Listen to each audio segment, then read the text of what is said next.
Iya, selama ini kan lihat-lihat ini video-video Kang Isman nih di Facebook, rupanya gini Begini perasaannya rasanya. diwawancara sama guru. Oke, baik. Masya Allah. Assalamualaikum warahmatullahi wabarakatuh. Selamat malam para training Waalaikumsalam. practitioner maupun L&D people dimanapun Anda berada. Setelah sekian lama tidak tayang, kali ini kita jumpa lagi dan kebetulan ya bertepatan dengan hari pertama puasa ya, saum di bulan Ramadan. Dan bila di episode-episode sebelumnya saya lebih banyak menginterview, menggali cerita dan pengalaman dari para training provider terkait dengan training-training yang diselenggarakannya ataupun para trainer profesional ya, bercerita tentang pengalaman mereka melaksanakan training-training yang diselenggarakannya. Nah, khusus untuk episode sekarang kita akan dengar bagaimana dari sudut pandang perusahaan ya yang juga memiliki penyelenggaraan training di dalam melakukan atau melaksanakan program-program pelatihan untuk SDM mereka. Jadi penyelenggaraan training ini bukan hanya saja menjadi ranahnya para training provider profesional ataupun para trainer profesional, melainkan di perusahaan pun punya tim begitu ya, punya tim yang biasanya ada di bawah learning and development, ada di bawah HR, ada di bawah HC begitu. Mereka juga sama melakukan proses training untuk internal untuk SDM mereka. Dan tidak jarang para pelaku training di internal perusahaan ini juga bekerja sama dengan training provider atau trainer profesional ya. Dan untuk kesempatan kali ini kita kedatangan tamu, saya khusus mengundang beliau, meminta waktu beliau untuk berbincang-bincang. Ada Kang Hari Agung Pratama ya. Betul ya Kang ya namanya? Betul Kang, terima Betul kasih ya. Kang Isman. Beliau Assalamualaikum warahmatullahi ya. wabarakatuh. Selamat malam. Waalaikumsalam warahmatullahi wabarakatuh. Beliau ini adalah LND dari PT ANJ ya Kang ya? Iya Kang, PT Austindo ANJ nanti Nusantara Jaya. Anugrah Nusantara Jaya. Austindo. Austindo Maaf ya. Nusantara Jaya. Ya, PT Austindo Nusantara Jaya ini adalah salah satu perusahaan multinasional yang bergerak di bidang perkebunan kelapa sawit ya Kang Hari ya.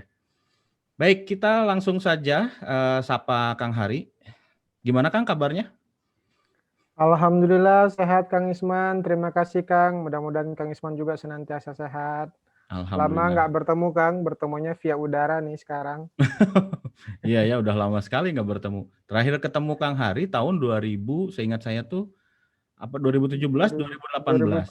2017 ya sekitar itu Kang, Sekitar itu 2017 ya. 2018 ya kalau nggak Ya, salah. jadi udah ya 3 tahunan, 3-4 tahun yang lalu ya Kang Hari ya. 3-4 tahun. Ya, beberapa kali kita juga sempat discuss soal pelaksanaan training, namun belum belum berkesempatan untuk bisa bertemu ya lewat training-training yang kita rencanakan. Belum Iya mengizinkan Kang. rupanya. Insya Allah Nah, mudah-mudahan setelah nanti ke depan ada jalan yang Allah ridhoin. amin. Mudah-mudahan nanti kita bisa segera berjumpa ya. Dan mudah-mudahan sudah tidak pakai Zoom Amin. ya Kang Hari ya. Amin. Oh, dengan Amin ya. senang hati Kang, Ya, mudah-mudahan sekali. mudah-mudahan. Baik, Kang Hari, bisa diceritakan mungkin ini para pemirsa training review perlu mendengar, perlu menyimak Kang Hari ini perjalanannya di dunia training itu gimana sih begitu ya? Kalau kemarin-kemarin para trainer itu kebanyakan saya interview, mereka pengakuannya kecelakaan katanya. Saya masuk dunia training itu karena kecelakaan, nggak sengaja katanya. Nah, saya ingin dengar versinya Kang Hari bagaimana? Apakah kecelakaan juga atau gimana? Mangga Kang Hari silakan. Nah, ini kalau berbicara kecelakaan, saya nggak tahu nih kisah saya ini disebut suatu kecelakaan atau enggak. Tapi mungkin bisa juga Kang, karena memang awalnya begini Kang. Kalau bercerita agak ke belakang dulu Kang ya, sebelum berkarir nih. Kalau masih ingat mungkin Kang Isman, tahun 2004 itu ada satu peristiwa bencana nasional, tsunami Aceh.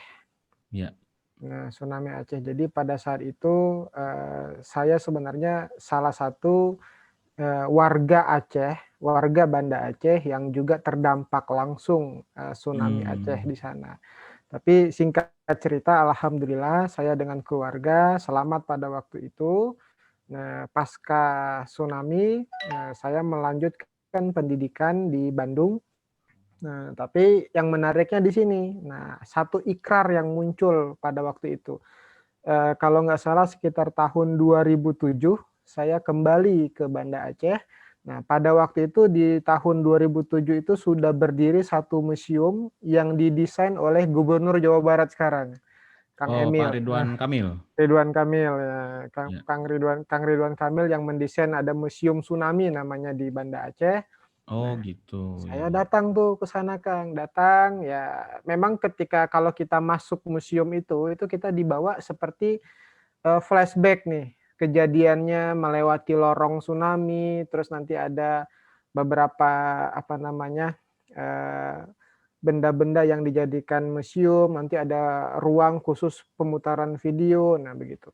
Tapi yang menarik adalah di akhir perjalanan museum itu ada di sudut kalau dari saya itu kalau kita dari pintu masuk itu sudut kanan belakang, nah itu. Hmm. Itu ada satu ruangan yang disebut namanya sumur doa, kan. Hmm. Sumur doa bentuknya itu di dalamnya itu lebih kurang seperti kerucut, ya seperti kerucut. Nah, di sepanjang dindingnya itu melingkar, itu tertulis nama-nama korban yang teridentifikasi. Hmm. Nah, sampai nanti paling atasnya itu ya di atas sudut kerucutnya itu ada lafaz Allah. Nah, jadi pada tahun 2007 itu saya kembali ke sana seperti refleksi diri. Nah, ada satu hal yang saya syukuri ketika berada di dalam ruang sumur doa itu. Yang saya syukuri adalah alhamdulillah nama saya tidak tertera di sana. Ya, Nah, ya. dengan pengalaman yang saya lalui di tahun 2004 itu, ya apapun versi cerita setiap orang kan mungkin banyak, tapi saya syukuri Allah mungkin memberikan kesempatan kedua buat saya untuk menjalani hidup.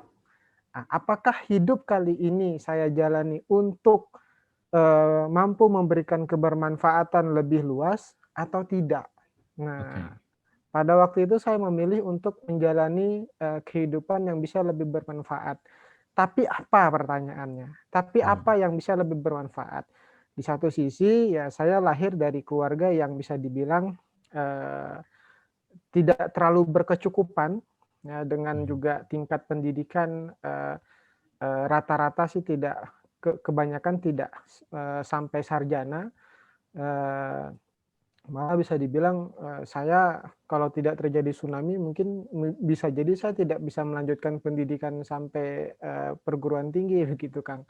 Hmm. Nah, tapi alhamdulillah itu mungkin jalannya Allah. Nah, di situ saya teringat pesan guru. Nah, kalau kita meninggal kan ada 3 amalan yang tidak akan terputus pahalanya. Nah, Ya, salah betul. satunya kan amal jariah, dan amal jariah itu sorry, salah satunya itu memberikan ilmu yang Ilmu bermanfaat. yang bermanfaat, ya, betul. Nah, ilmu yang bermanfaat. Nah, saya tidak tahu pada waktu itu ilmu apa yang mungkin bisa bermanfaat, tapi saya berikrar pada waktu itu saya ingin memberikan ilmu yang bermanfaat untuk seluas-luas orang yang saya kenal, yang saya ketahui, bisa membantu mereka bisa bangkit, Hmm. bangkit dari apapun yang karena pada waktu itu memang saya merasakan betul situasi bagaimana Aceh bangkit ya sejak tsunami, Kang. Hmm. Nah, jadi saya merasa ya, saya harus bisa memberikan kontribusi, memberikan kebermanfaatan bersama orang-orang yang mungkin saya kenal. Nah, itu mungkin awalnya, Kang. Nah, semenjak saat itu entah kenapa juga jadi tertarik nih sama dunia-dunia yang berbau psikologi, Hmm. berbau pengembangan, berbau pendidikan. Nah, tertarik.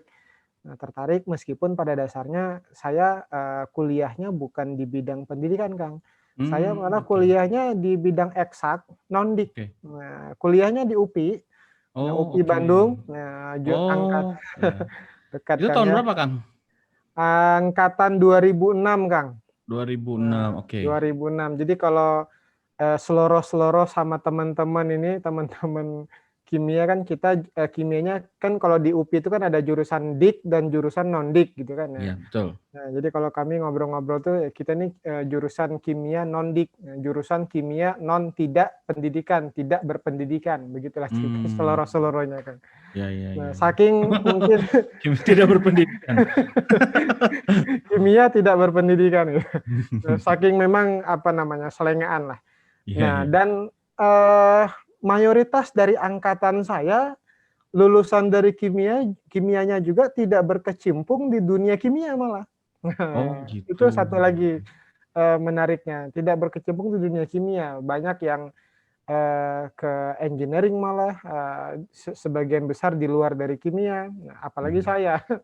Nah, jadi memang Hmm. kalau saya nggak tahu, saya menjadikan kimia itu seperti batu loncatan, eee, bisa memahami banyak hal yang mudah-mudahan bisa apa namanya, berhubungan dengan dunia pendidikan. Jadi saya pernah ketemu satu buku kalau nggak salah itu pakar pengembangan diri, pakar kompetensi juga, Erpalan kalau nggak salah, Erpalan. Palan, Beliau ya. Palan, beliau juga jurusan kimia, tapi karir beliau kan di bidang pengembangan, di bidang kompetensi nih. Nah, jadi Iya, iya, ketika iya, dapat betul. buku itu jadi inspirasi tersendiri nih buat saya untuk terus melakoni perjalanan. Nah, Mhm. dari situ lulus belum lulus sih sempat apa namanya, ada awalnya di awal-awal karir sempat masih berhubungan dengan kimia di industri pengolahan limbah, lalu sempat juga juga baru lulus waktu itu Kangnya tahun 2011, 10 sejak 2010 itu sudah ada beberapa karir yang mungkin belum terlalu serius ya, masih kutu loncat nih Kang. Nah, sempat 1 tahun di industri pengolahan limbah, sempat terus pindah lagi ke dunia asuransi. Nah, tapi masuk dunia asuransi sebenarnya bukan pengen serius, pengen tahu sebenarnya asuransi itu gimana gitu. Oh, ya. Jadi In ada 3 perusahaan yang sempat masuk dalam kurun waktu, setahun setengah. Nah, oke. pengen tahu. Nah, tapi habis itu udah keluar gitu. Lalu sempat sama teman hampir mendirikan semacam lembaga training namanya Rumah Inspirasi. Mhm. Tapi di tengah jalan ketika membangun pondasi Rumah Inspirasi itu, nah saya alhamdulillah bergabung di PT Austino Nusantara Jaya yang saat ini, Oke. sampai sekarang. Nah, Sampai sekarang, ya. sampai sekarang. Berarti itu dari 2012 sampai 2021 sekarang, ya? Iya Kang, 2012 awal. Awal. 2012 awal. 9 tahun, ya? Dan Iya. 9 tahun itu di learning terus-terusan ya, Kang? Di learning, Kang. Nah, Wah, di luar biasa learning, ini. dulu kalau sekarang kan memang pusat dari learning center di tempat saya bekerja ini di Belitung. Tapi kalau dulu nggak di sini. Dulu Hmm. awal-awal saya bergabung itu pusatnya ada di Sumatera Utara. Nah, Kang Hari, yang menarik juga ingin saya bagikan gitu ya, informasi yang ingin saya gali dari Kang Hari dan juga saya bagikan kepada para praktisi training adalah bagaimana proses pelaksanaan training di dalam perusahaan yang dikelola, trainingnya sendiri ini dikelola oleh learning center, dalam hal ini dikelola oleh Kang Hari. Kan kalau training profesional atau trainer profesional atau training provider itu kan biasanya ya melakukan TNA, nyari-nyari apa sih yang jadi permasalahan, lalu nanti kita tawarkan solusi dalam bentuk proposal begitu ya. Nah, kalau di internal itu gimana prosesnya, Kang? Nah, ini jadi menarik Kang sebenarnya. Jadi kan kemarin kita juga pernah diskusi di salah satu grup WA Kang ya. Nah, saya Hmm. jadi entah kenapa jadi gatel tuh jarinya tiba-tiba kayak curhat aja di situ. Iya, Nah, iya. proses yang tadi Kang Isman sampaikan, yang pertama betul, departemen training, learning, apapun namanya itu memang sekarang menjadi apa namanya, satu hal yang sangat diperhitungkan di era sekarang. Dan menurut saya ini akan semakin diperhitungkan persis seperti dugaan orang ketika Indonesia itu meraih keuntungan demografi generasi milenial di Hmm. 2030. Nah, nanti kalau boleh nanti ada yang mau saya tampilkan sedikit Kang, slide presentasinya. Jadi mungkin bisa bisa alurnya dari situ.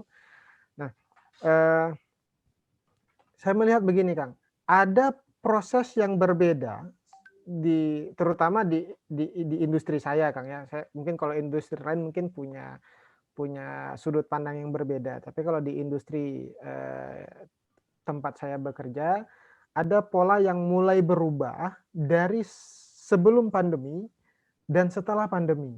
Nah, Oke. kalau, sebelum pandemi mungkin, tidak banyak bedanya dengan yang umumnya di industri lain. Nah, ada TNA, habis itu ada program training yang eksternal, internal, nah teknis, soft skill, ada yang mungkin program khusus, mungkin dulu kita tahu ada manajemen trainee, nah itu semua ada. Nah, jadi, Mhm. lebih enak lah. Nah, tapi kalau boleh saya fokuskan, setelah pandemi ini, Kang. Nah, Ya, fokuskan di sana, karena memang situasinya yang sedang kita hadapi itu nih sekarang nih kan. ya. Nah, di mana setelah pandemi itu, termasuk sekarang kita, bertemu ini via tatap Zoom, layar nih, tatap via layar, Zoom, iya, bukan tatap muka ini. Jadi nanti, SKKNI BNSP itu berubah tuh, bukan face to face, tatap layar ya. tatap layar kan. Jadi Nah, nanti ininya gini perintahnya, kalau mau menghipnotis itu tatap kamera saya begitu ya? tatap kamera saya. Bukan tatap Nah, mata, iya. menariknya begini Kang, menariknya nih, ini sudut pandang saya yang mungkin juga ini, kebablasan atau saya nggak tahu gimana ya. Jadi 2020 kemarin mungkin kita dapatkan ya, ada satu, eee, atau saya tampilkan dulu Kang Iya, sedikit Kang, boleh boleh Kang, boleh mangga Kang ya? silakan aja. Nah, saya mulai dari sini Kang ya. Jadi ini, datanya saya dapat, hasil kajian ini tuh didapatkan dari, Decode EFC Analysis, nah itu 2020 lalu sih, industri-industri yang terkena dampak. Nah, tapi saya melihatnya begini, ini memang adalah pola industri yang terkena dampak, tapi ini pikiran saya jadi liar nih, Kak. Seperti tadi saya bilang analogi kita melemparkan bola, kalau kita bola itu jatuh, ke tanahnya, nah pantulannya makin kuat. Tapi kalau, gaya yang kita berikan jatuhnya itu kecil, ya pantulannya juga kecil. Nah, sama seperti ini kita lihat. Ini memang ada industri-industri, ketika pandemi itu, ada yang, terdampak sekali, ada yang tidak, ada yang berkembang. Nah, ke depan justru kalau melihat saya melihat, industri-industri dalam, 5 tahun ke depan sampai 2030, industri-industri yang tadinya terdampak, ini akan berkembangnya sangat luar biasa. Industri-industri yang saat ini di atas mungkin perkembangannya akan mencapai, pola stagnan. Nah, mungkin dari sisi medis, bisa jadi karena sudah ada, apa namanya, keseimbangan kesehatan. Nah, saya tidak melihat industri yang lain, tapi melihatnya di industri agriculture. Nah, di mana, seperti yang saya pernah, sampaikan, industri agriculture ini, di Indonesia adalah industri yang, komoditi sekali. Nah, terutama di industri sawit. Industri sawit ini menjadi komoditi yang cukup, potensial, sebagai devisa negara. Contoh kalau saya mengambil data kenapa, mengatakan industri sawit ini sangat, potensial, ini data, yang dikeluarkan oleh, eee apa namanya, instansi yang berwenang, ya, saya dapatkan dari investor.id, di situ dilihat, neraca perdagangan industri migas berbanding non migas, berbanding di industri sawit. Nah, industri sawit mengekspor CVO. 2020 ada penurunan ekspor, tapi tetap angkanya itu masih lebih tinggi dari industri migas. Kita lihat yang grafik warna kuning. Nah, artinya di sini, industri sawit ini cukup, punya potensi kalau kita mau berbicara begini, mau berbicara, di masa pandemi ini ingin, bisa menyelesaikan permasalah yang paling utama. Nah, saya balik ke sini dulu, Kang. Ini masalah utama yang sedang kita hadapi. Ini kembali data saya coba ambil, dari sumbernya BPS, nah yang dikeluarkan oleh iNews. Nah, data yang, didata sampai dengan pertengahan 2020, itu kita sudah mendapatkan lebih kurang 29 juta orang yang terdampak akibat Covid. Nah, apakah dia PHK, pengurangan pekerjaan, dan lain-lain, itu ada 29 juta. Nah, di 2021, pertengahan tahun ini juga akan ada lulusan sekolah baik tingkat SMA, universitas, diploma maupun sarjana itu kisaran 3 sampai 5 juta orang. Nah, jadi persaingan begitu ketat. Nah, yang menarik di sini saya melihat, yang menariknya adalah ini Kang, Kang Isman, yang menariknya. Jadi dari semua data-data itu, kalau kita hubungkan dengan perkembangan industri mencoba bangkit di masa pandemi, nah jadi seperti bola tadi jatuh, setiap industri ini berusaha bangkit, menyesuaikan diri.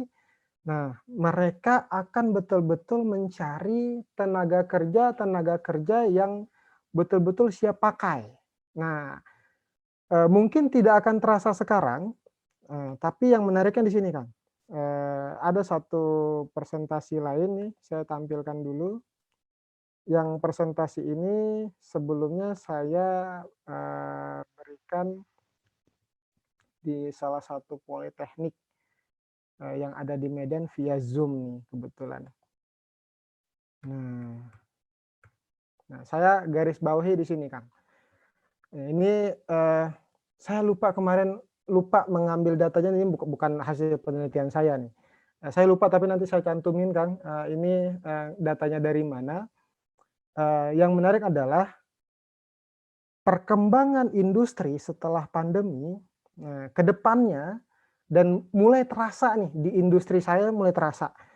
Itu setiap karyawan itu akan dituntut untuk mengembangkan dirinya sendiri. Meskipun ada program-program pelatihan yang didesain oleh perusahaan, tetap ada. Tapi apa namanya, program-program yang didesain oleh learning and development, ini saya ingat banget nih statusnya Kang Isman, saya lupa bulan berapa waktu itu, tapi saya catat banget, Kang Isman tuh pernah tulis, ayo perusahaan-perusahaan yang punya apa namanya, kamus kompetensi, coba ditelaah lagi, dilihat lagi, mungkin sudah perlu direview, direvisi, disesuaikan dengan perkembangan zaman sekarang. Nah, banyak banget, nah ini saya akui nih, kayaknya tidak sedikit perusahaan-perusahaan yang belum mereview kurikulum, apakah kamus kompetensi yang dimiliki dengan perkembangan yang sekarang. Sehingga begini, para pekerja itu dengan tuntutan pekerjaan yang sekarang, karena industri kan bangkit nih, industrinya mulai bangkit, mencoba mencari kebutuhan kompetensi yang sebenarnya belum mereka dapatkan di program internal. Nah, tapi mereka dituntut. Nah, dituntut untuk berkembang sendiri. Di satu sisi kalau mereka tidak mencapai perform itu, nah tidak mencapai perform itu, yang terjadi adalah bisa jadi, mohon maaf nih, bahasa kasarnya ada pemutusan hubungan kerja. Nah, pemutusan hubungan kerja. Nah, jadi di sini kalau melihat ke depannya, saat ini yang terjadi, dulu, nah di sini ada satu garis warna hijau yang saya buat, kalau kita melihat perkembangan di Indonesia, industri-industri di Indonesia itu sedang menuju industri 4.0 atau digitalisasi. Nah, sebelum era itu,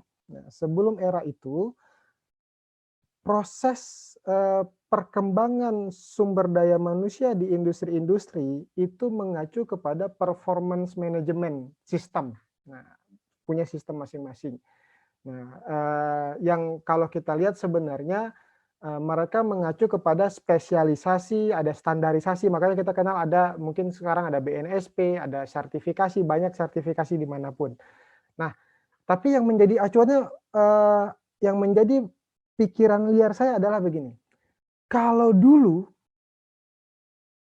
pemenuhan gap kompetensi SDM itu dilakukan oleh learning and development, nah, yang sudah tersusun dengan baik, ke depan pemenuhan, gap kompetensi itu harus dikejar oleh pekerja itu sendiri. Nah, saking belum ditemukan satu pola baru, akibat situasi pandemi kemarin. Nah, karena kebutuhan kompetensi itu berubah-ubah, cepat sekali berubah. Nah, sehingga yang didorong adalah, akan ada pergeseran yang tadinya mungkin sistem, pengembangan SDM itu mengarah performance management, ini mungkin lebih kepada teknis ya, training-training teknis, ke depan itu lebih banyak training-training yang sifatnya mengarah ke soft skill. Nah, saya lupa nama pakarnya, ini bukan kata saya nih, Kang. Saya lupa, tapi nanti saya akan coba cari. Beliau mengatakan, itu lebih mengarah satu sistem baru yang dinamakan performance motivation. Nah, karena kompetensi yang dihadapi pasca pandemi itu beda-beda, bukan hanya digitalisasi. Nah, penyesuaiannya cukup, beragam dan cukup cepat. Kalau tidak cepat di, pekerja itu menyesuaikan diri, bisa-bisa ketinggalan ya, atau kalau kita di, istilah yang sekarang ini namanya learning agility, kemampuan untuk cepat belajar beradaptasi dengan hal-hal baru. Nah, jadi kalau itu diikuti proses-proses training yang, misalnya ada identifikasi dulu, ada TNA dulu, kayaknya mengikuti proses itu saja itu sudah berubah.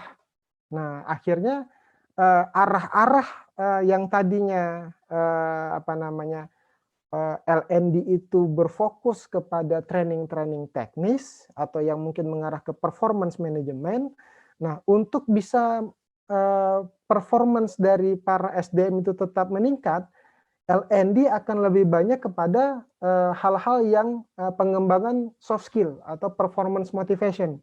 Nah, dari motivasi mereka yang meningkat, itu diharapkan, performance-nya bisa menyesuaikan dengan kebutuhan. Itu hal yang pertama. Itu yang pertama. Yang kedua, nah yang menjadi menarik adalah, yang di awal tadi kita diskusi. Ada 5 kementerian di Indonesia yang bekerja sama untuk melahirkan sekarang program-program vokasi. Nah, program-program vokasi. Saya melihat begini, Kang, khususnya di industri, komoditi ya, mungkin di tempat saya berkarir ya, industri sawit, kalau kita lihat salah satu kekurangan dari performance management itu melahirkan SDM, melahirkan, sosok-sosok SDM yang terfokus pada, SDM tertentu. Nah, jadi ilmu-ilmu yang mereka miliki, tidak terduplikasi secara sistem. Nah, jadi memang, karena memang, contoh nih, maksudnya begini, industri sawit memang pekerjaannya monoton, tapi situasi yang mereka hadapi di berbagai tempat itu bisa berbeda-beda. Nah, tergantung pengalaman, tergantung mungkin permasalahan yang dihadapi, ilmunya bisa jadi beda lagi. Nah, sejauh sampai dengan sebelum pandemi terjadi, hal-hal pengalaman-pengalaman pada orang-orang yang mungkin sudah berhasil di zaman sebelum-sebelumnya, itu tidak terduplikasi dengan baik secara sistem. Nah, secara, sistem dalam arti, apa namanya, modul-modul, kompetensi teknis yang ada itu tidak di-upgrade, tidak dikembangkan, sangat minim, sharing session, leadership sharing session itu sangat minim. Nah, sangat minim terjadi sehingga, belajar satu kompetensi teknis ketika mereka ke lapangan, kok beda lagi kok beda lagi. Nah, jadi ke depan kalau misalnya kita hubungkan dengan dunia training, dari sisi internalnya itu akan lebih banyak, eee, kepada program-program yang kalau mungkin sebelumnya sudah kita kenal ya, ada leader as a coach, mentor, leader as a mentor misalnya. Nah, itu akan mengarah ke sana. Sebelumnya di industri komoditi, nah, industri sawit, ini mungkin metode-metode seperti ini sangat jarang nih digunakan. Jadi kalau soal sudah berhubungan dengan training, itu pokoknya tugas dan tanggung jawab bagian L&D saja. Nah, biasanya begitu. Nah, ke depan hal ini mungkin sudah tidak akan terjadi lagi. Kalau fokusnya tugas pengembangan performance itu hanya pada sisi L&D, industri itu akan lambat di dalam berkembang. Nah, karena begini, industri komoditi kalau kita lihat dalam kecepatan perubahan industri itu paling kalau kita kelompokkan dalam perkembangan industri itu masih pada fase industri 1.0 atau 2.0, paling banyak juga 3.0, belum kepada industri 4.0. Nah, jadi karakter pembelajaran yang ada di industri community itu masih bersifat mengarah kepada produksi, mengarah kepada standarisasi, mengarah kepada spesialisasi. Jadi semuanya ke arah sana, belum kepada kolaborasi. Nah, sedangkan pasca pandemi ini banyak hal, banyak situasi, banyak hambatan, banyak kendala yang menuntut setiap SDM itu harus tidak lagi tersekat-sekat. Mereka harus bisa berkolaborasi. Nah, tidak lagi ada kelompok-kelompok sektoral. Nah, mereka harus bisa betul-betul menyatu. Kalau enggak, industri itu bisa goyang atau perusahaan itu bisa goyang. Bahkan mungkin bisa terjadi PHK. Nah, ini yang terjadi. Nah, jadi kalau kita hubungkan dengan learning and development, yang saya sampaikan kepada kemarin di sesi kuliah umum di Politeknik Teknologi Kimia Industri, saya bilang begini, Kang. Selain dari yang tadi saya sebutkan, kalau dari sisi internal perusahaan, mungkin training-training itu sekarang akan lebih banyak kepada soft skill, ya apapun itu, komunikasi, time management, habis itu emotional intelligence, macam-macam itu akan mengarah kepada ke sana tuh, yang intinya memotivasi mereka untuk bisa menyesuaikan diri. Nah, atau hubungan antara mereka dengan atasan, karena yang terlihat sekarang tuh sebenarnya ada gap generation-nya, Kang. Nah, kalau di tempat saya 60% itu sudah diisi oleh generasi milenial. 60% dari 8 ribuan karyawan yang ada itu sudah diisi generasi milenial. Nah, jadi kelihatan kalau ini tidak cepat diambil, ya mungkin pembelajaran bagi industri yang lain, tidak cepat diambil untuk meminimalisir gap generasi yang ada, bisa jadi ada satu fase nanti kekosongan estafet. Nah, jadi kalau pengalaman-pengalaman para senior ini tidak cepat diduplikasi dan diberikan kepada generasi-generasi di bawahnya, ini akan terjadi gap performance. Nah, karena mereka punya perkembangan intelijensi yang cukup bagus, tapi kalau tidak dipadu-padankan dengan pengalaman dulunya seperti apa, maka ini bisa-bisa ada performance yang tidak sejalan dengan tujuan yang diharapkan. Nah, di situ akan ada gap. Nah, di sisi yang lain, tidak sedikit juga industri community yang melakukan pemutusan hubungan kerja. Nah, dampak dari pemutusan itu mungkin akan hanya setahun, 2 tahun, lalu mereka akan membutuhkan tenaga kerja baru. Nah, kalau di awal tadi saya katakan industri-industri komoditi ini lebih kepada mampu menyerap tenaga kerja, bahkan sampai yang tidak pernah mengenyam bangku pendidikan pun bisa diterima, tinggal dilatih, diberikan pelatihan, jalan. Nah, ke depan bisa jadi mungkin 2-3 tahun ke depan ini tidak lagi berlaku. Ini tidak lagi berlaku. Perusahaan-perusahaan komoditi pun akan membutuhkan tenaga-tenaga kerja yang siap pakai. Jadi proses pelatihan teknis itu tidak lagi di industri. Nah, mereka harus sudah punya kemampuan teknis sebelum masuk ke industri. Nah, di mana kalau kita lihat polanya sekarang, pelatihan-pelatihan teknis ini,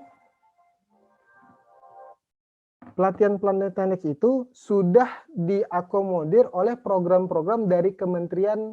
Ada 5 kementerian, tapi yang cukup maju itu ada 2, Kementerian Tenaga Kerja dan Kementerian Perindustrian. Nah, mereka mengembangkan pelatihan-pelatihan vokasi dan juga pendidikan vokasi. Nah, kalau Kementerian Perindustrian lebih kepada pendidikan vokasi, jadi jenjangnya lebih ke arah pendidikan formal. Nah, kalau Kementerian Tenaga Kerja lebih kepada yang memang dia lebih short term, 3 bulan, 6 bulan, jadi bentuknya pelatihan vokasi. Nah, ini mereka mulai menjaring industri-industri. Nah, tapi ada yang menarik, ini buka-buka kartu nih, buka-buka kartu.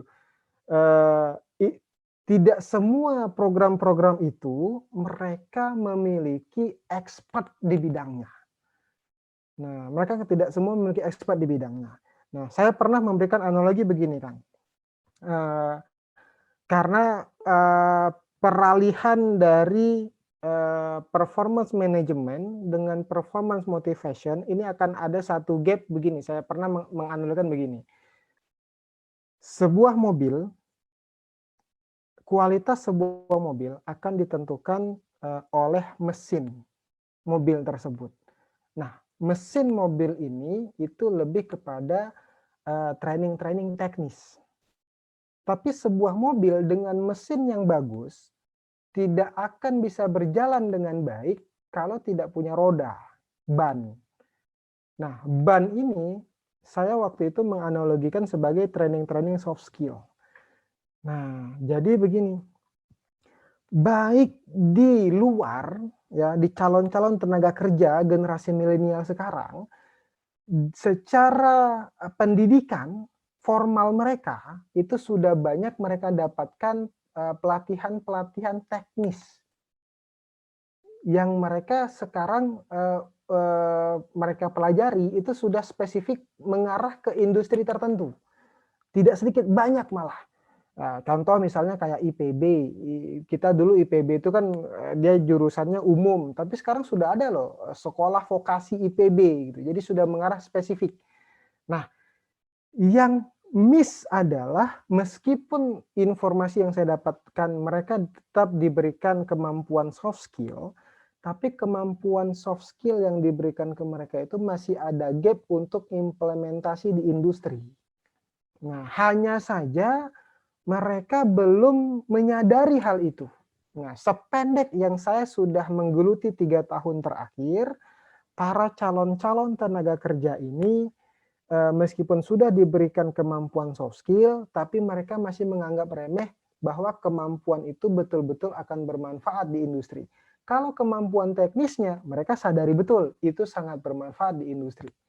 Nah, jadi di sini ada gap yang sangat besar, di mana kalau dihubungkan dengan dunia training, kebutuhan training soft skill ke depannya akan sangat dominan daripada kemampuan training teknis. Nah, karena training teknis ini di skala industri, ke depannya akan lebih didominasi delivery-nya oleh atasan-atasan langsung mereka. Nah, makanya tidak heran kalau sekarang kita melihat banyak beberapa perusahaan yang mulai mentrainingkan pelatihan bagaimana para level tertentu menjadi seorang coach, menjadi mentor, bagaimana menjadi mentor yang baik. Nah, jadi program-program teknis itu akan diberikan kepada mereka. Nah, jadi mungkin ini akan 2-3 tahun ke depan. Nah, jadi kayak contoh kayak di industri saya atau di tempat saya sendiri, kebutuhan terhadap konsultan training luar itu menjadi kecil dibandingkan sebelum pandemi. Nah, karena fokusnya adalah untuk performance teknis itu sudah diberikan pembekalan coach, mentor kepada atasan-atasan langsung. Nah, yang menjadi tantangan adalah si leader ini mereka dituntut juga bisa memberikan inovasi. Nah, inovasi mereka juga bisa mendeliver ke bawahnya. Nah, di sini akan berhubungan dengan motivasi dalam diri mereka. Seperti ada seperti tuntutan, loh saya sudah memberikan lebih, pengennya ada reward misalnya, ada reward lebih yang diberikan, apakah itu apresiasi berupa bonus atau kenaikan level misalnya, tapi ternyata itu tidak kunjung datang. Nah, jadi 1, 2, 3 tahun ke depan, pergolakan motivasi ini akan muncul nih. Nah, seperti apa namanya, motivasi yang naik turun. Kalau kata Ken Blanchard itu eh, dikategorikan sebagai kelompok D3. Nah, kompetensi mereka tinggi tapi motivasinya naik turun. Nah, makanya di sisi industri training-training soft skill terutama yang menguatkan mindset, growth mindset itu akan cukup dominan ke depannya, meskipun tetap harus dikemas dalam training-training yang seperti nyerempet-nyerempet kepada teknis. Nah, tapi lebih kepada peningkatan leadership, komunikasi, eee, bagaimana mereka me-manage tim. Nah, itu akan lebih ke arah sana. Karena mereka akan me-manage generasi milenial yang notabene berbeda ketika generasi mereka dulu. Itu tantangannya. Di satu sisi yang lain, generasi milenial yang akan masuk, mereka punya kemampuan teknis yang cukup memadai, tapi di satu sisi yang lain mereka punya challenge attitude yang mungkin attitude di budaya mereka belum terlalu matching dengan para senior mereka yang sudah lebih dulu ada di industri. Tapi mereka tidak menyadari, belum menyadari setidaknya, belum menyadari bahwa kemampuan soft skill ini penting. Nah, kenapa saya bisa bilang begitu? Saya beberapa kali mengambil contoh nih. Jadi ada beberapa calon angkatan kerja, ada beberapa program-program training soft skill yang menurut saya cukup bagus, itu saya berikan ke mereka, sambil saya monitor nih, mereka ikut enggak. Sedikit sekali dari mereka yang betul-betul ikut. Ada juga yang ikut setengah jalan keluar, nggak menyelesaikan trainingnya, apalagi programnya. Programnya ada yang sebulan, ada yang sampai 3 bulan free padahal, tapi nggak ikut. Gitu. Jadi seperti mereka masih menganggap itu nggak penting gitu. Nah, jadi kesadaran ini yang perlu dibangun ke depannya untuk bisa memenuhi gap yang ada. Nah, kalau kita berbicara di sisi yang lain ada teori yang mengatakan tentang visual learning yang kedepannya misalnya apa namanya akan menggunakan machine learning gitu kan, apapun itu. Balik lagi Kang, di industri mana kita berada? Kalau menurut saya di industri komoditi, hal-hal yang sifatnya kayak LMS gitu kan, learning management system, apakah itu apa namanya, digital learning, macam-macam, mungkin akan sedikit diikuti ke sana. Tetap training-training yang sifatnya bisa tatap muka, setidaknya nih tatap layar seperti ini tuh akan lebih disukai. Kalau yang sifatnya dia video pembelajaran, tetap ada mungkin, tapi rasa-rasanya itu minim disukai. Nah, sehingga kalau di industri-industri community, kecil kemungkinan akan dibangun sebuah learning management system berbasis digital. Kecil kemungkinan. Tapi kalau prosesnya digital dalam arti seperti yang sekarang kita lakukan, itu akan masih dominan. Terlebih sampai dengan saat ini kalau dievaluasi, program pembelajaran menggunakan Zoom seperti ini itu cukup meredus biaya training. Nah, meskipun belum dapat menurut saya pribadi, belum bisa diukur efektivitasnya betul-betul berdampak atau tidak dibandingkan dengan program offline. Nah, karena balik lagi kayak tadi cerita dengan Kang Isman, program seperti ini via Zoom, tapi kameranya mati, kita nggak bisa mengukur apakah betul-betul orang itu fokus atau tidak. Bisa jadi fokus, bisa jadi tidak.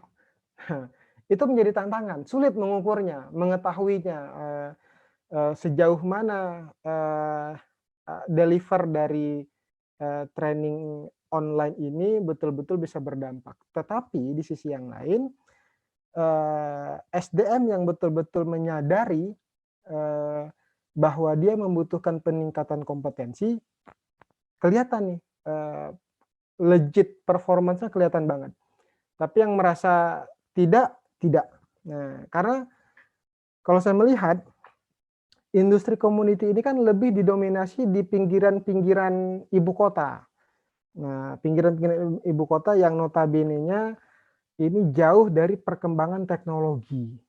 Nah, kan kalau di pulau-pulau Jawa itu, cukup bisa mengikuti perkembangan teknologi. Jadi kalau ada, program-program training baru, apakah itu berbayar ataupun gratis atau mungkin diskusi-diskusi seperti yang Kang Isman buat ini cukup banyak mereka bisa mengikuti gitu. Tapi kalau para SDM yang berada di, pinggiran dari ibu kota, nah sedikit sekali mungkin mengetahui hal-hal seperti ini. Nah, di satu sisi yang lain kita juga harus akui, gap dari, pembelajaran, angkatan kerja ini pun berbeda-beda. Yang mungkin mengenyam pendidikan, di luar dari Pulau Jawa, mungkin informasi yang mereka dapatkan, tidak sebanyak dari pembelajar-pembelajar yang ada di Pulau Jawa. Nah, sehingga lagi-lagi, proses training tradisional seperti tatap muka cuman dipindahkan kelasnya ke online gitu, nah itu masih akan didominasi sebenarnya. Dan mereka kebutuhannya menurut saya pribadi cukup besar, di sisi mereka sebenarnya. Nah, ini yang, menurut saya menjadi satu tantangan baru. Tantangan baru, menghadapi bonus demografi di tahun 2030.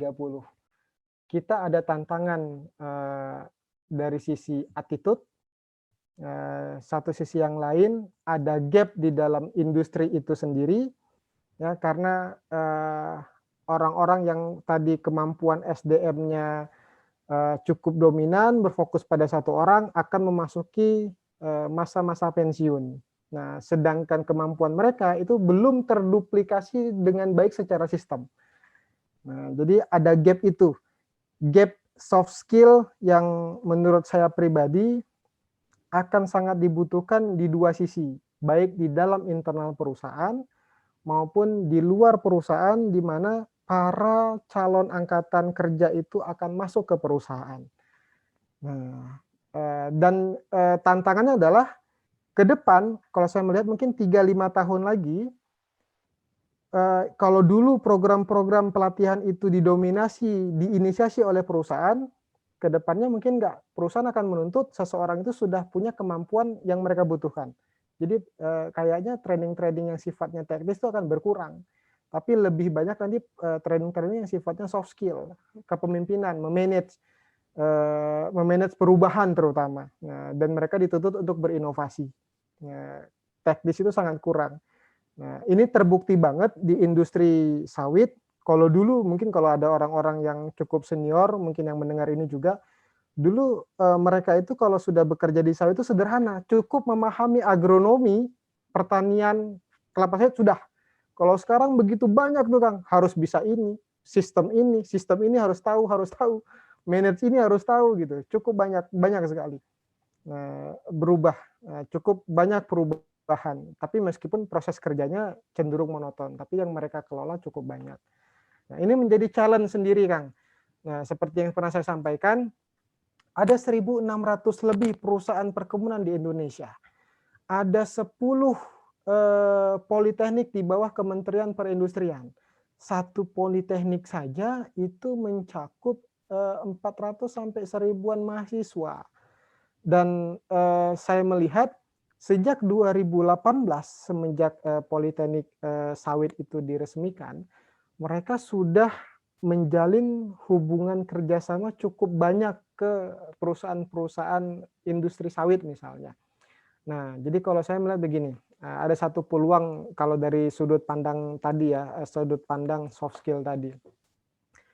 seandainya saja kita bisa masuk atau para professional trainer ini bisa masuk, kalau dari perusahaan saya melihat kayaknya perusahaan akan lebih melakukan efisiensi nih 2-3 tahun ke depan. Banyak efisiensi yang akan dilakukan karena kecuali untuk program-program yang betul-betul penting, misalnya seperti training-training sertifikasi yang mandatori itu akan tetap berjalan seperti normal. Tapi kalau yang sifatnya dia voluntary, peningkatan kompetensi, nah itu mungkin akan dilakukan secara internal dengan melibatkan orang-orang tertentu yang sebelumnya sudah diberikan pelatihan.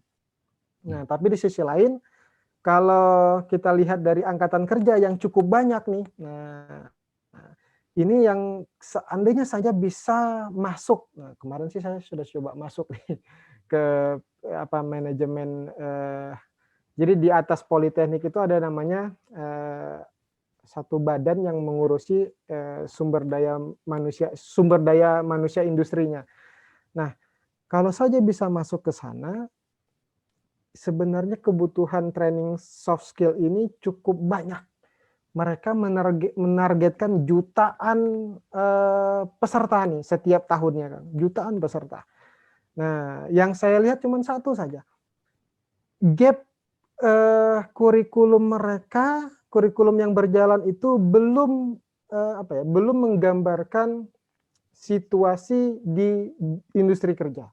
Jadi kalau bisa misalnya dengan pengalaman para profesional trainer atau mungkin ada dari industri-industri yang mungkin juga ikut bergabung di situ, jadi bisa menyusun suatu modul, suatu kurikulum yang meskipun berbasisnya itu soft skill, tapi lebih mengena di dunia kerja.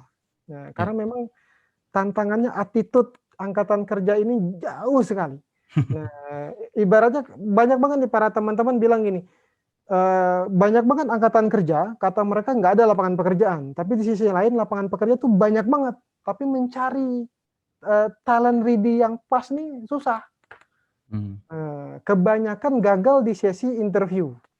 Nah, jadi di sesi interview saja kemampuan komunikasi mereka sudah mendiskreditkan diri mereka sendiri. Nah, berarti satu sisi kemampuan soft skill komunikasi penting, tapi mereka belum menyadari itu, Bang. Mereka belum menyadari bahwa itu penting. Belum menyadari. Nah, menyadarkan ini nih, nah ini menjadi challenge tersendiri nih buat kita mungkin para pemerhati pendidikan. Ya. Kalau dari sisi saya insya Allah akan terus mengkampanyekan hal ini. Sebenarnya ada satu gap yang bisa kita masuk untuk menutup lubang gap tadi di dunia industri. Lebih kurang begitu, Kang. Nyambung atau enggak saya juga nggak tahu nih. Ya, ya, ya. Ini menarik ini ya. Jadi Kang Hari cukup mengikuti perkembangan. Tadi saya perhatikan saya simak presentasinya Kang Hari dan memang pas banget begitu ya. Mirip sekali dengan apa yang saya ikutin trennya begitu di luar gitu ya. Di luaran sana gitu. Bukan hanya di Indonesia yang terjadi tapi juga di luar. Dan beberapa waktu lalu tuh saya sempat ya ketika saya masih aktif memberikan asistensi untuk penyusunan kamus kompetensi gitu, Kang. Terutama untuk hal-hal yang sifatnya teknis. Nah, dalam hati saya tuh bertanya gitu, ini dengan perkembangan yang sangat cepat sekali, dengan perkembangan zaman yang begitu cepat, dengan adanya teknologi dan sebagainya, orang tuh kan akan lebih cenderung berubah, customer berubah, perilaku orang berubah, supplier berubah dan sebagainya. Model bisnis pun juga jangan-jangan bisa berganti hanya dalam hitungan berapa tahun gitu ya, nggak melulu harus begitu model bisnisnya. Nah, lalu kita kalau setiap saat mereview kamus kompetensi, teknis terutama, itu juga akan makan waktu gitu, mereview, mengubah gitu kan. Nah apalagi harus mereview atau membuat yang baru, mereview yang kemarin-kemarin saja, kita nggak ada waktu, belum sempat, karena begitu banyak sekali kamus kompetensi teknis. Sehingga akhirnya saya sempat berpikir, kompetensi teknis ini jangan terlalu difikirkan gitu. Karena kompetensi teknis ini dia akan terus menyesuaikan. Yang penting itu adalah basic ya, pondasi yang bisa mensupport terhadap kompetensi teknis ini. Contoh misalkan kompetensi teknisnya adalah menjual. Yang dibutuhkan itu adalah sense of business, ya. Jadi gimana caranya kita punya berpikir ala-ala bisnis begitu, ngejar cuan gitu ya Iya, mungkin, bener, Kang. terus nyari peluang, bisa nangkap peluang. Dan yang kedua adalah communication skill. Udah itu aja, kompetensi itu aja yang harus dimiliki. Mengenai langkah menjualnya akan seperti apa, nah itu tuh akan berubah nanti gitu loh, seiring dengan waktu pasti mengalami perubahan terus. Kalau kita mengubah-ngubah kompetensi teknisnya, itu akan repot gitu. Tapi kalau kita fokus di kompetensi yang menopang terhadap kompetensi teknis itu, ya itu mereka akan ajeg begitu. Intinya sih saya sempat berpikir seperti itu. Sehingga yang namanya kompetensi teknis tidak perlu terlalu banyak difikirkan gitu. Nah, kemudian yang kedua ini menarik, Kang. Betul sekali nih, ketika kemarin saya melakukan sedikit desk research ya. Jadi ya sedikit melakukan penelaahan gitu terhadap apa yang terjadi di dunia ini pasca pandemi khususnya untuk learning. Itu saya menemukan kebutuhan soft skill itu memang besar, kesananya akan besar gitu. Bahkan pelatihan-pelatihan nanti perusahaan-perusahaan itu tetap akan mengundang konsultan training atau konsultan L&D. Untuk apa? Untuk membantu mereka menyusun, mendesain program pembelajaran soft skill. Jadi nanti ada soft skill training design. Dan sebenarnya ide ini udah saya sempat keluarkan di 2020, bikin public class ya, judulnya soft skill training design. Cuma emang awareness-nya belum nyampe ke sana teman-teman barangkali. Harus Nah, itu dia, harus bener. dibedahin. Harus banyak, apa ya, memang, sebenarnya butuh, tapi kayak malu-malu, Kang. Malu. Iya, jadi kayak yang soft skill itu memang sudah akan sangat diperlukan. Alasannya kenapa? Nah, jadi saya telusurin itu, Kang, banyak sekali para pakar L&D dan pakar HR. Ini kaitannya sama machine learning tadi ya. Teknologi kita ini makin berkembang, orang mulai mereplace manusia dengan teknologi. Jadi kalau kita mau menghasilkan satu kuantitas produk atau kualitas produk yang sesuai standar, jangan percayakan pada manusia karena manusia tidak lagi secara fitrah itu bukan untuk melakukan hal-hal yang teknis begitu. Hal itu justru akan akurat bila dilakukan oleh mesin. Jadi justru mesinlah yang harus di-training. Nah, makanya muncul machine learning gitu ya, Misalnya. pembelajaran untuk mesin gitu, supaya si mesinnya itu nanti bisa gitu. Manusia itu belajar terus manusia ngapain gitu? Manusia belajarlah untuk mengembangkan aspek-aspek kemanusiaan gitu. Jadi ya sisi-sisi soft skill itu kayak komunikasi, berpikir kreatif, kemudian juga apa namanya? Emotional intelligence. Itulah aspek humanis kita. Sebagai manusia, kita belajar terus meningkatkan kompetensi itu gitu. Jangan kita belajar jadi robot gitu, Kang. Nah, oleh karena itulah soft skill, makanya tadi betul tuh Kang Hari sampaikan tadi, ada banyak sekali gap-nya. Ya betul sekali, karena selama ini kita diajarin untuk jadi robot, melakukan hal yang sifatnya teknis, tidak boleh salah, ya kan? Dan sebagainya gitu. Dan kita lupa untuk mengajarkan manusia itu menjadi manusia. Nah, sebenarnya yang seperti itu kan sempat terpikir tuh, Kang, di lapangan lah, di beberapa oknum lah sebenarnya. Sehingga itu tadi saya bilang, ilmu yang sudah mereka dapatkan dari pengalaman, dari pembelajaran terdahulu, itu sulit untuk diduplikasi by system. Jadi, kalau kita minta misalnya, mohon maaf ya, ada istilahnya pelit ilmu gitu kan gitu ya. Nah, karena khawatir posisinya hilang gitu kan, khawatir dia nggak dipakai lagi gitu. Padahal Hmm, sebenarnya nggak ke arah sana. ya, ya. Ya, itu hanya untuk memperkecil, human error. Nah, sedangkan Hmm, manusianya seperti yang Kang Isman sampaikan tadi, lebih memanage ke arah humanis gitu, bagaimana memimpin, makanya begini, kalau di industri Kang ya, mohon maaf sebenarnya ini studi case nih, banyak begini, keluhan di lapangan itu, kok ketika ada posisi kosong di level middle management misalnya, ini mayoritas itu tidak diambil dari bawah, tapi dari luar. hmm, Nah, kenapa? Karena yang di bawah ini sudah mulai banyak gap, mereka menguasai teknis, performance-nya bagus, Kang. hmm. Tapi soft skill mereka, kepemimpinan mereka, komunikasi mereka, yang bisa menghubungkan komunikasi ke atas, ke bawah, pengelolaan emosional mereka, ini belum dapat. Sehingga ujung-ujungnya manajemen memilih itu dari luar. Iya, Yang betul. notabene-nya mungkin dilihat mereka lebih firm, lebih matang dari sisi itu gitu. Nah, akhirnya apa? Menimbulkan kelompok-kelompok yang demotivasi.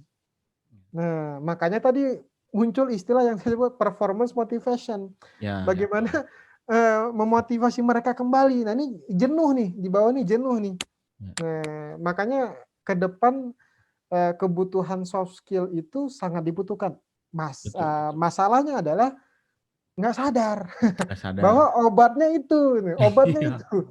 Iya, Nah, jadi manusia itu gap-nya ada di perilaku manusia gitu, bukan perilaku manusia. perilaku robot, bukan perilaku mesin, bukan perilaku teknis gitu ya.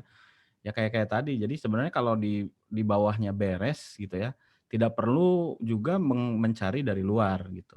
Tapi kan ini masalahnya di bawahnya nggak beres karena selalu fokus di masalah teknis gitu ya, Kang. Ya, Aspek human-nya kurang begitu diperhatikan, dan itu balik lagi ke kesadaran individu maupun ke kesadaran dari orang yang seniornya tadi begitu ya, untuk juga dengan rela, dengan ridho menduplikasikan pengalamannya ke orang lain begitu.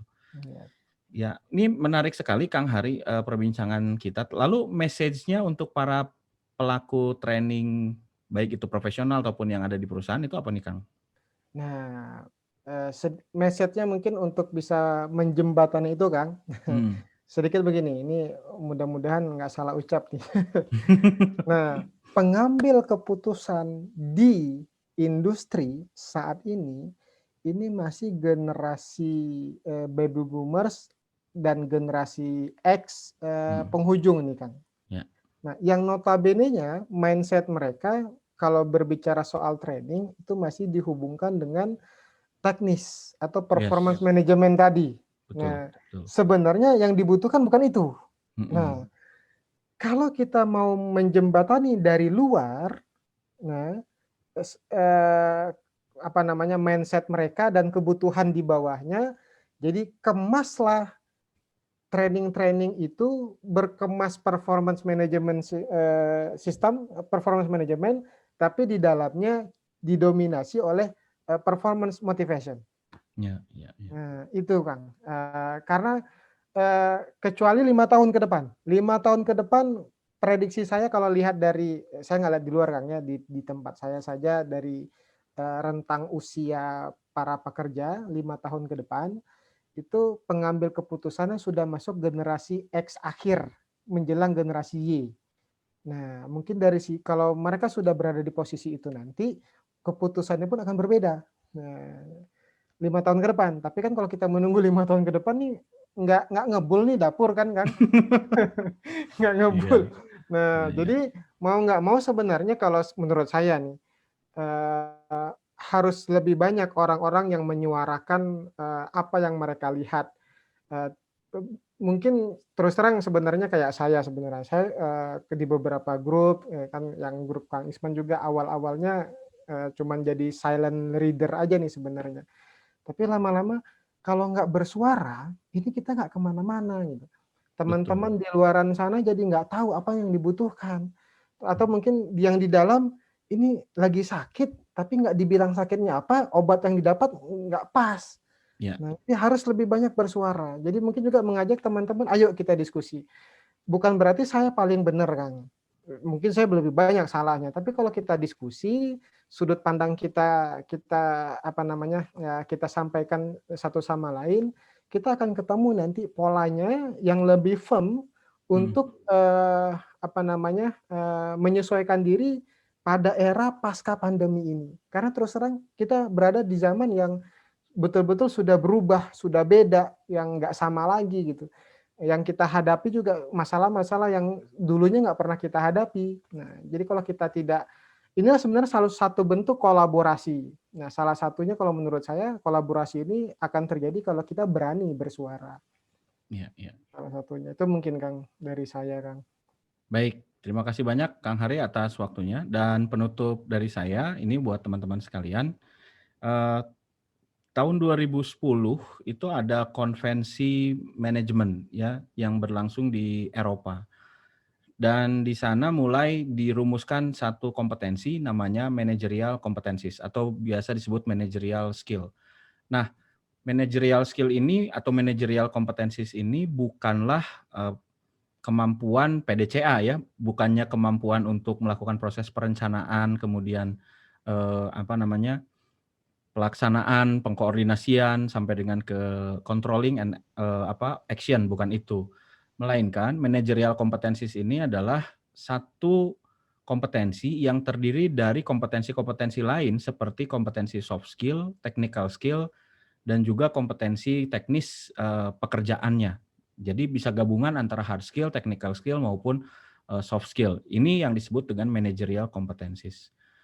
Dalam managerial competencies ini diatur konteksnya ya untuk melakukan bidang kerja apa dan ruang lingkupnya seberapa luas. Apakah hanya untuk diri sendiri ataukah dia untuk tim ataukah dia untuk organisasi. Nah, barangkali ke depan kita sudah tidak akan lagi memisahkan mana soft skill, mana technical skill, mana hard skill dan sebagainya.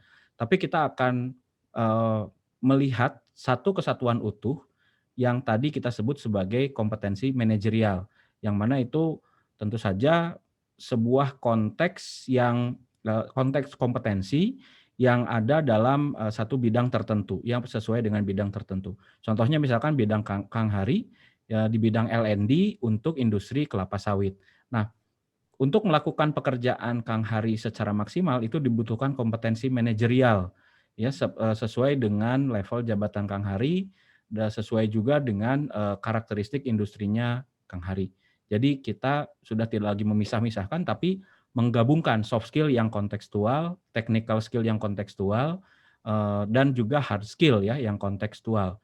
Karena masing-masing jabatan atau masing-masing pekerjaan itu pasti akan memerlukan ketiganya. Dan ke depan sepertinya ini yang sudah mulai harus dipertimbangkan oleh para trainer profesional, para provider training, ketika akan menjajaki peluang-peluang untuk membantu klien-kliennya di industri gitu ya. Barangkali solusi-solusi yang berhubungan dengan managerial competencies ini nanti bisa dikembangkan dan ditawarkan. Dan itu saja diskusi kita hari ini ya, antara saya dengan Kang Hari. Terima kasih banyak sekali lagi Kang Hari atas waktunya dan Terima kasih sharing-nya juga yang Kang luar Isman. biasa ya. Dan buat para praktisi training maupun L&D people, terus nantikan episode-episode berikutnya dan kita akan tetap mengupas topik-topik seputar training dan juga learning and development. Saya Muhammad Isman dan juga Kang Hari Agung Pratama pamit. Terima kasih, selamat malam. Assalamualaikum warahmatullahi wabarakatuh. Waalaikumsalam warahmatullahi wabarakatuh.